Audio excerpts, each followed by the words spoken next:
सन 1934 बाबासाहेब आणि त्यांच्या काही सहकाऱ्यांनी एक सहल ठरवली वेरूळच्या बौद्ध लेणी पाहण्यासाठी. ठिकाणं निश्चित होत, पण नाशिकहून निघाल्यावर वाटेत दौलताबादचा किल्ला भेटीसाठी ठरवण्यात आला. त्या ऐतिहासिक किल्ल्याचं सौंदर्य पाहण्यासाठी ते पोहोचले. प्रवासामुळे त्यांचे चेहरे थोडे धुळीने माखलेले. किल्ल्याच्या प्रवेशद्वाराजवळ एक पाण्याचं टाकं होतं. रमजानचा महिना होता. काही सहकाऱ्यांनी तिथं थोडं पाणी घेतलं, चेहरा आणि हातपाय धुतले. पण अचानक एक वृद्ध माणूस धावत येतो, ओरडतो, "या अस्पृश्यांनी टाकं अपवित्र केलं!" आवाज ऐकताच गर्दी वाढते. गर्दीतून आवाज येऊ लागतो, "यांनी मर्यादा ओलांडल्या, यांना धडा शिकवला पाहिजे." बाबासाहेब व त्यांचे सहकारी समजावत होतो, "आम्ही बाहेरचे आहोत, इथल्या प्रथा माहीत नव्हत्या."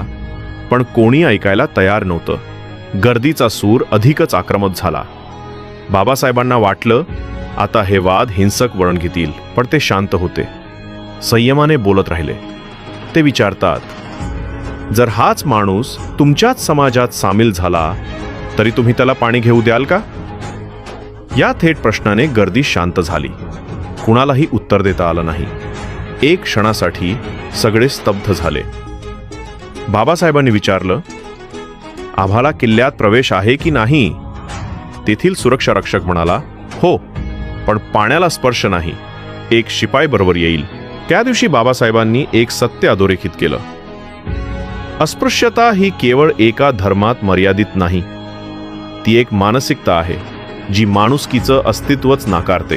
अस्पृश्यतेचा विचारा धर्म बघत नव्हता, तो फक्त माणुसकी हरवत होता. बाबासाहेबांनी प्रश्न विचारले जे समाजाच्या मूलभूत संकल्पनांवर घाव घालणारे होते. आज जर कोणी माणसाच्या धर्माने, जातीने किंवा स्पर्शाने पाणी दूषित मानतो, तर तो केवळ पाणी नव्हे, तो संपूर्ण माणुसकी दूषित करतोय. बाबासाहेब म्हणतात, "मी माणूस म्हणून जगणार. धर्म, जात, संप्रदाय हे माणुसकीच्या वर असू शकत नाहीत."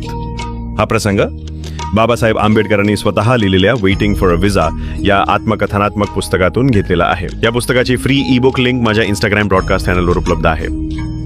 जय भीम.